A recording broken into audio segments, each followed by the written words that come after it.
Por un lado, cuando miramos la base monetaria, históricamente lo que va del siglo XXI tendría que estar en torno al 9% del PBI. La base pura es 2,5. Cuando tomamos los remunerados nos vamos a 8 o 5, o sea, con lo cual estamos en zona de poder abrir. Entonces, si nosotros resolvemos el problema de los pasivos remunerados, cosa que estamos haciendo bajando la tasa de interés, si nosotros resolvemos el problema de los puts, algo en lo que estamos trabajando activamente, y por otra parte estamos arreglando el problema de los dividendos, si ustedes se fijan, estamos calzando los flujos de fondos de divisas y cuando terminamos de hacer eso, vamos a abrir el cepo. Es decir, está, digamos, en nuestros planes abrirlo lo más rápido posible. María Castiglioni, ¿cómo estás? Muy buen día, muchas gracias por atendernos. ¿Qué tal? Buen día, Augusto. Bajanos un poco al plano terrenal de entendimiento, los que nos contaba el presidente ayer, para que los oyentes puedan saber si tenemos apertura próxima o no del cepo.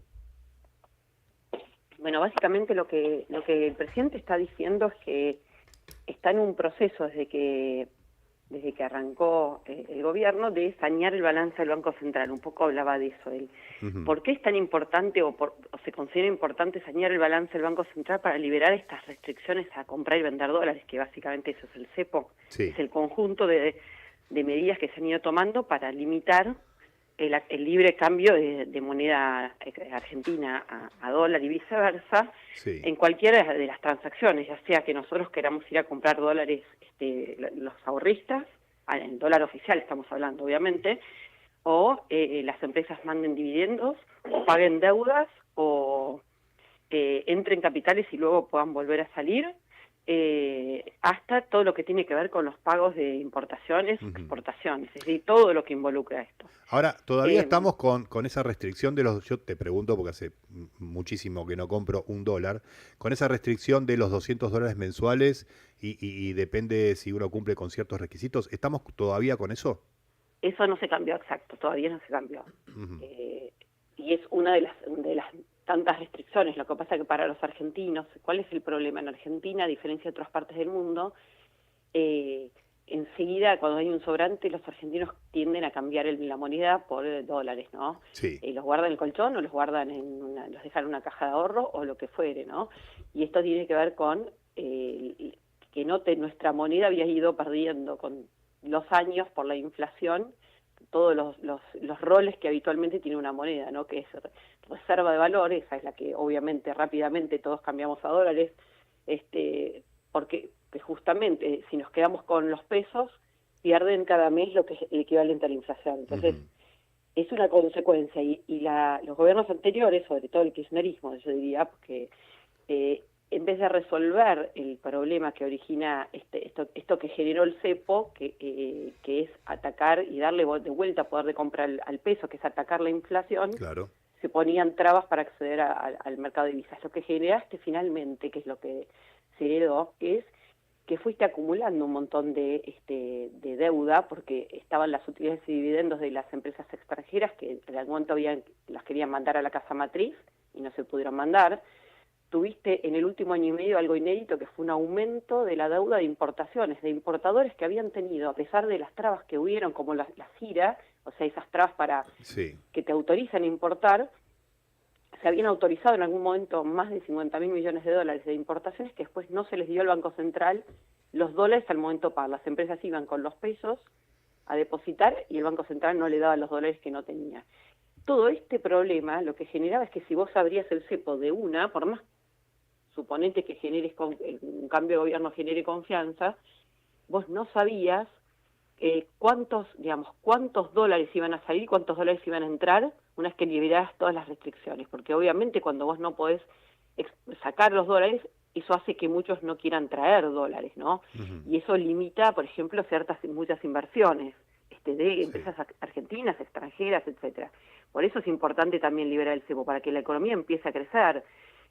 Pero el tener un balance tan deteriorado, reservas negativas en 11.500 millones de dólares, el tener esta deuda de importadores de más de 50.000 millones de dólares, acumulación de utilidades y dividendos no enviados, de deuda, algunas deudas que no se han podido pagar en el exterior o que vienen con demora, y todos los pesos que habían en exceso en el Banco Central, que ese es un problema que se fue agrandando mucho en el último tiempo, que era todos los pesos que el Banco Central le había ido prestando al gobierno para financiar el déficit fiscal, que después lo trataba de absorber, de volver a guardar para que no circule y la inflación no fuera todavía mayor, pero que se iban reteniendo, y para retenerlo pagaban una tasa de interés cada vez más alta, ¿no? Sí. Ese famoso tema de las LELIC. Ujú. Entonces, toda esa cantidad de pesos y dólares adeudados del Banco Central, que es lo que llamamos sanear el balance del Banco Central, es lo que el gobierno buscó ir ordenando, resolviendo, para que al liberar el cepo no haya un riesgo de que el tipo de cambio puede ir a cualquier lado, ¿no? Claro. Y que eso en el corto plazo que podría generar para la gente un salto brutal de la inflación y otra vez un proceso muy desordenado que sube los costos de las tarifas, todo lo que Sí. es dolarizado. Y una corrida bancaria que ya sabemos cómo no Podría- fue en el pasado, claro. Claro, eventualmente podrías tener eso. ¿Y qué dijo? Si no, sin cambiar los contratos, porque la otra era haber hecho esto que vos decís. En el pasado, en algún momento, en el 90, se restringió el acceso a muchos pesos guardados, que eran estos de plazo fijo. Se puso un plan Bonex, por ejemplo. Entonces, Ujú. bueno, se les dieron bonos a 10 años. Eso generó también una corrida, digamos. La idea es que plantea el gobierno es priorizar no romper contratos, pero obviamente eso lleva tiempo, no lo puedes hacer Sí. de un día para el otro, y bueno, es un poco lo que planteó. Sí. Por eso está cerca, pero falta todavía para liberar. Se han liberado algunas transacciones, ahora hay una regla para el pago de importaciones nuevas, mucha deuda, por ejemplo, de lo que eran importaciones, fueron resolviéndose entregándoles a los importadores unos bonos, los Bob Real. Ahora se emitió Bob Real para utilidades y dividendos. Ujú. Es decir, han habido avances, obviamente todavía el camino, falta mucho camino por recorrer.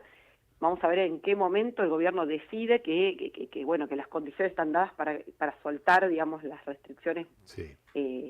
digamos, de una manera Ujú. mucho más fuerte, para que es lo que llamamos liberar el cepo, ¿no? Sí, sí. Emilce. María, ¿qué tal? Emilce Bon Giovanni te saluda. Yo Buen no compro dólares, la verdad que la importación, exportación no estoy muy al tanto. Ciudadano común, ¿en qué me impacta que se libere el cepo?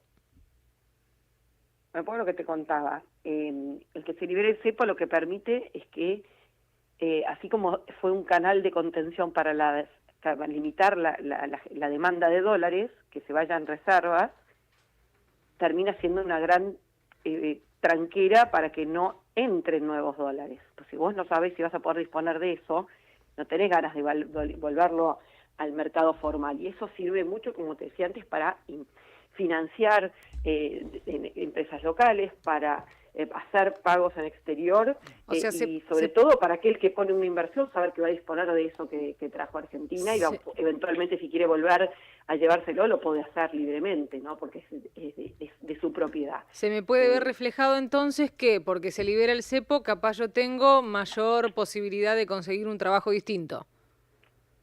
Bueno, los que cobran afuera es un tema también importante. Pueden entrarlo, bueno, eso lo pueden hacer a un dólar oficial. No, yo diría sobre todo las inversiones. Esto es muy importante para inversiones de empresas Claro. que ya están en Argentina, pero que tienen, digamos, son filiales del exterior, o para nuevas empresas, nuevas inversiones. Por eso está puesta la mirada de muchas empresas que tienen hoy, están en sectores donde Argentina tiene enormes posibilidades, empezando por la minería, todo lo que tiene que ver con el litio, todo lo que es la energía en general, el agro y muchos otros sectores donde Argentina tiene, digamos, enormes potencialidades, pero bueno, que todavía están a la espera de la estabilidad de la macro, o sea, que se logre un marco de estabilidad macroeconómica, pero también que se libere el cepo va a ayudar. Y otro punto que va a ser muy importante para empezar a crecer es el RIGI, ¿no? El régimen de incentivo de grandes inversiones, que hoy está en el paquete que está con media sanción en el Congreso, que se está tratando el Senado, ¿no? A eso después te vamos a consultar en detalle, Horacio. ¿Cómo estás, María Horacio Marmurek? Ahí está algo del trabajo que viene haciendo el gobierno. Vos planteabas esto del Bopreal, y el Bopreal de alguna manera es la confianza que el mercado tiene de que el gobierno lleve adelante este programa, que en la cotidiana, como te preguntaba Emilce, en principio es la baja de la inflación, ¿no? Bueno, la primera es la baja de la inflación, efectivamente, fundamental, porque en un contexto la verdad es que había riesgo de hiperinflación, o sea, la dinámica inflacionaria era explosiva y tenías un cóctel complicado que era que se dio, sobre todo a fines del año pasado, una altísima inflación. Recordemos, de los últimos 4 meses del gobierno anterior, hasta noviembre inclusive, tuviste 3 con más de 12% en el mes, con un tipo de cambio oficial lejísimos de los dólares financieros, con una brecha de 150, 170%, y tarifas congeladas. O sea, tenías mucha inflación reprimida encima, ¿no? Así que, obviamente que en ese contexto, y con todos los problemas que hablamos del balance del Banco Central y de los desequilibrios económicos, la brecha cambiaria, etcétera, tenías, la verdad, y sobre todo el déficit fiscal creciente, que te implicaba que la expectativa era que ibas a seguir necesitando de la emisión monetaria para financiar el gasto público. Esto era una dinámica muy explosiva en la inflación. Si vos no frenás esa dinámica, digamos, no hay forma de planificar absolutamente nada, no hay forma de crecer, y obviamente para todos los ciudadanos, ¿no? Es una situación muy complicada, porque en procesos de alta inflación siempre los salarios van quedando por atrás, ¿no? Entonces ese es el punto de partida, y me parece que el diagnóstico de que para resolverlo hay que atacar la causa, que es lo fiscal, o es el déficit fiscal que requiere ser financiado, como Argentina ha estado fuera de los mercados, ha defolteado y saturó el mercado de deuda local, lo hace con emisión monetaria. Bueno, si no se corta esta causa, digamos, es imposible bajar la inflación.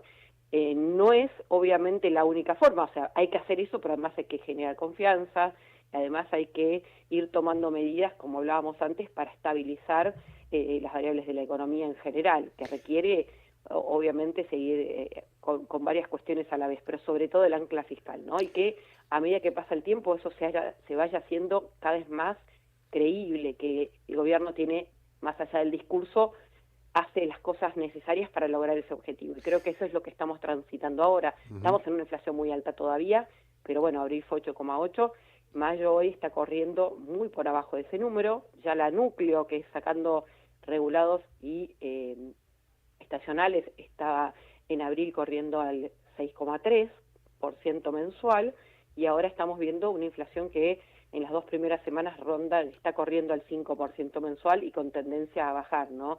Y eso creo que es un dato muy, muy favorable, porque ayuda a que los precios que van, lo que se llama indexando con inflación pasada, bueno, corrijan cada vez con una inflación más baja, sí, que las expectativas de inflación sigan bajando, y eso hace que muchos que por ahí hoy no se animan a bajar precios o a dejar quietos algunos precios porque, digamos, en el momento que los pusieron estaban pensando en otro escenario, pues se animen a hacerlo porque creen que esto se va a sostener en el tiempo, ¿no? Ayer el presidente hizo alusión hacia el camino que nos dirigimos sobre un tipo de cambio flexible. Te invito a escucharlo juntos y después hablamos sobre el tema.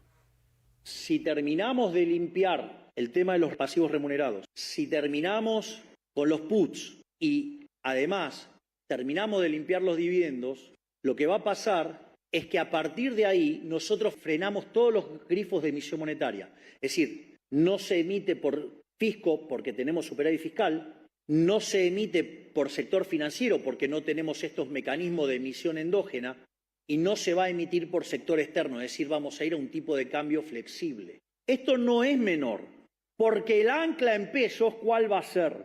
Va a ser justamente la cantidad de dinero, la cual no se va a mover.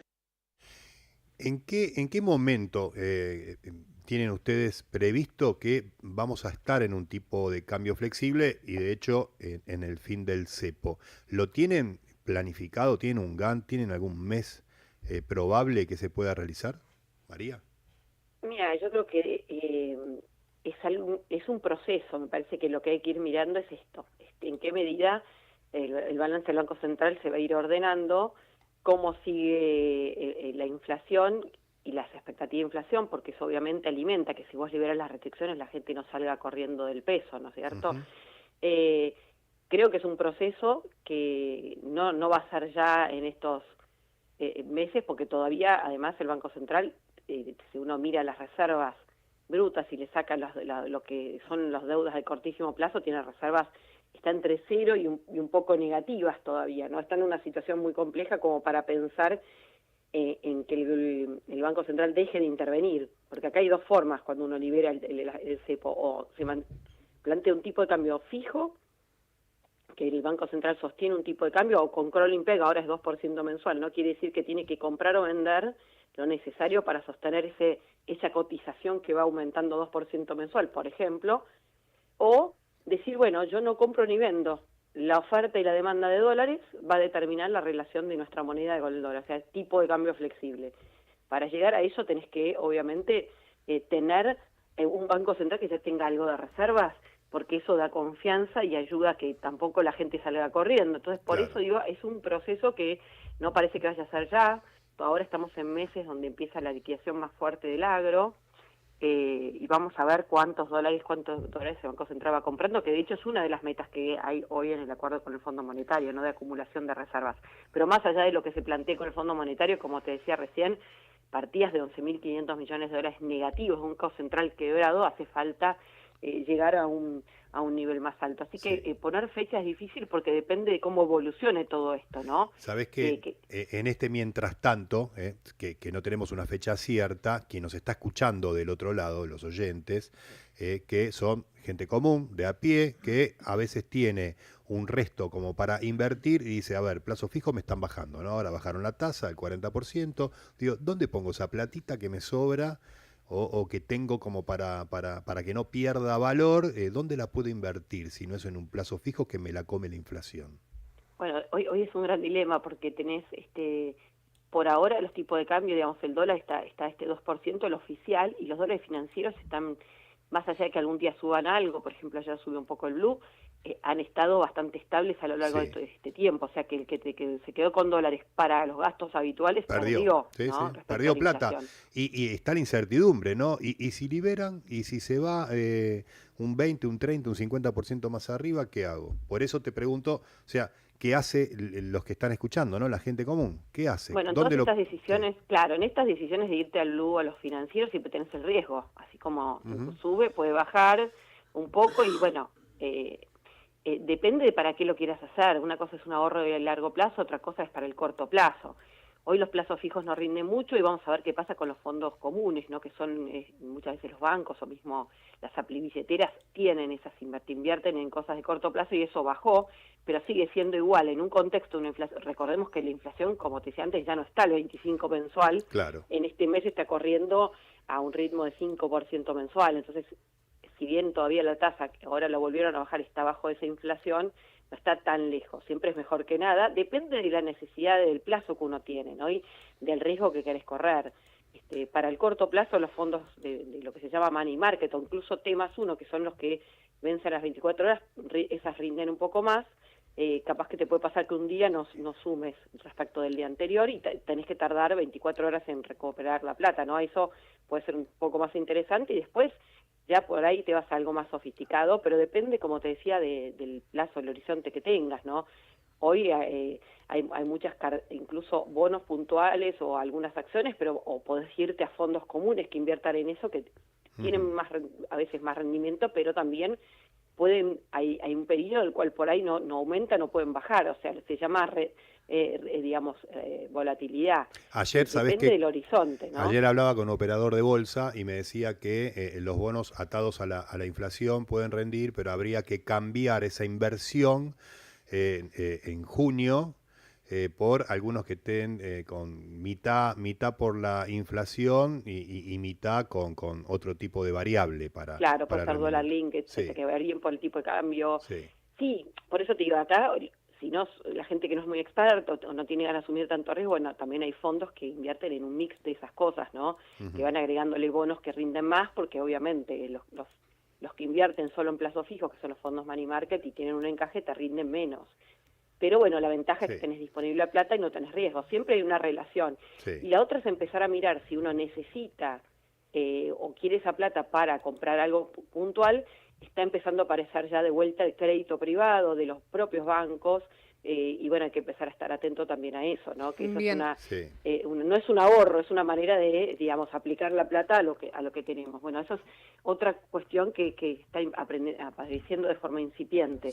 Pero bueno, en el corto plazo, mientras no se salga del cepo y para salir balance del Banco Central, hoy estamos viendo tasas que son más bajas y que obviamente el test para seguir bajando o no tiene que ver con qué pase con los dólares financieros y la brecha, ¿no? ¿Sabes que que no, empieza a subir, marca por ahí que decir, bueno, evidentemente esta tasa es más baja de lo que hace falta y ya la gente empieza a preguntarse si no conviene quedarse en dólares. Bueno, ahí como no puedo ir al oficial, voy a los financieros o voy al blue y eso se ve, lo veíamos hace poco tiempo atrás, ¿no? Con el gobierno anterior, donde había ido subiendo las tasas de interés, pero como la expectativa era que la inflación iba a aumentar, no alcanzaba y por eso había mucha demanda que se canalizaba en los dólares alternativos y una brecha altísima, ¿no? Ese es el otro indicador para mirar si efectivamente hay riesgo de que empiece a subir los tipos de cambios financieros o que haya algún tema y que la tasa de interés, bueno, no pueda seguir bajando o no. Eso es algo que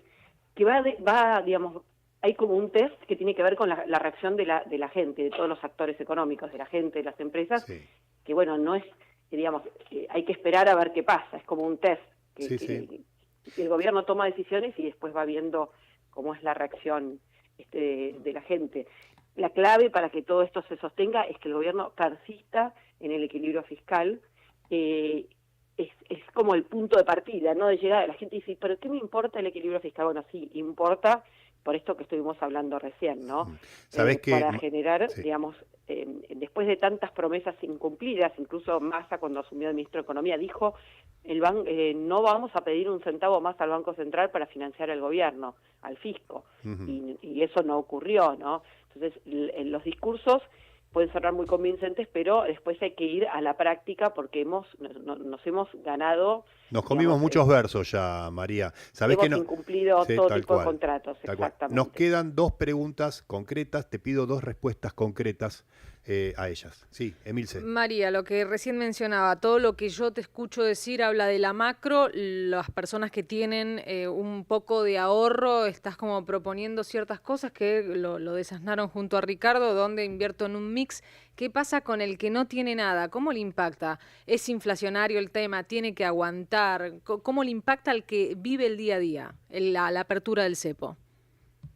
Bueno, yo creo que el que vive día a día, lo que más le importa es lograr la estabilidad para poder planificar, para poder ver y sobre todo que no haya un salto cambiario. ¿En qué sentido? Como en Argentina no tenemos moneda, no hemos tenido moneda por años, el tipo de cambio se ha transformado en una variable clave que no debería ser así por el tamaño, digamos, es una economía muy cerrada, con una enorme variedad productiva. No es que el salto cambiario explica la inflación, pero es como una variable que la vemos como la primera que nos marca que hay problemas, ¿no? Claro. Y por eso desajusta los precios. Y por eso creo que es tan importante el ver qué es lo que está pasando con los precios y el hecho de que hoy el gobierno quiere ir con pie de plomo salir del cepo sin que se genere un salto, una tormenta, claro, en el plano cambiario para no retroceder escalones en el proceso, ¿no?, de baja de la inflación, que todavía sigue muy alta. Y por eso es tan importante, creo yo, como decía antes, porque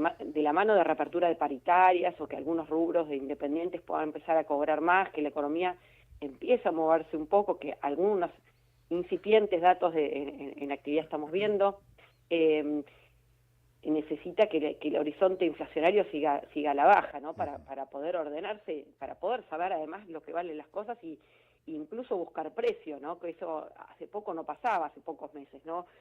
Uno no sabía si lo que estaba comprando era barato o caro y bueno, claro, para el presupuesto ajustado de la mayoría de los argentinos esto es fundamental, ¿no? Sí, Horacio. Ahí, María, aparece la otra pata que hasta el gobierno ha dicho, lo último que va a recuperar es el nivel de consumo y entonces el consumo interno, entiendo yo que es hacia donde se apunta todo este sendero. Pero es que Argentina ha tenido el kirchnerismo en general son políticas con la mirada de que el gobierno y luego el consumo interno mueve la economía. Pasa que se consuma, obviamente es bueno, pero si se consume como consecuencia que la gente tiene un mejor ingreso, que la economía produce más, entonces consumimos y ahorramos más. No como ha ocurrido con el kirchnerismo, que era un consumo como huida del peso, como huida del no tener moneda, porque en realidad nos comimos el capital.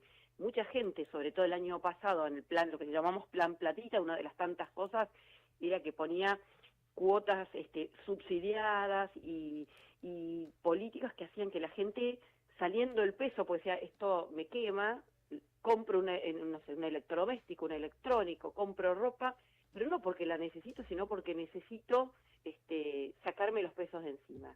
Entonces eso en el corto plazo, dice, sostiene la actividad, lo que llaman tener plata en el bolsillo, pero no es sostenible en el tiempo en la medida que vos del otro lado no ayudaste a que haya más inversión y la economía crezca. Por eso el resultado es que la economía en 12 años no creció, cuando lo ves por habitante cayó 15%, medido en volumen, y cuando lo medís por la cantidad de gente que figura en el EPH según el INDEC que está trabajando, que es la productividad, cayó 20%. Entonces lograr eso, hoy lo que va a liderar la economía justamente va a ser las exportaciones, o sea el mercado externo, que ya lo estamos viendo con el agro y la minería empieza, etcétera, en energía, pero también las inversiones. De la mano de la recuperación de la economía, obviamente el consumo tiene que recuperar, pero no va a ser el primero que arranque, ¿no? Y sobre todo en el corto plazo. Y además el que cambió el lavarropas no lo va a volver a cambiar, el que cambió y compró un electrónico no va a volver, entonces ahí también no hay esa necesidad de salir a comprar bienes de la manera en que se hacía. Pero obviamente en algún momento el reconsumo va a ir recuperando. No va a ser instantáneo, la condición necesaria es que baje la inflación, luego que las paritarias vayan reabriendo, y finalmente además la ayuda del crédito genuino, no con incentivos, digamos, subsidiados, sino porque los bancos no le prestan al gobierno y le tienen que empezar a prestar a los privados, eso va a ayudar para que la cosa empiece a funcionar. De hecho, hay indicadores en algunos rubros de que mensualmente estaría mejor la demanda, el consumo, pero obviamente de niveles que son mucho más bajos porque venimos de muchos meses de caída, ¿no? Muchas gracias, María, por tu tiempo con nosotros. No, de nada, un gusto. Hablamos con María Castiglioni, ella es economista, directora de Ciencia y CIT, consultores económicos. ¿Estás conmigo? Mantenete informado.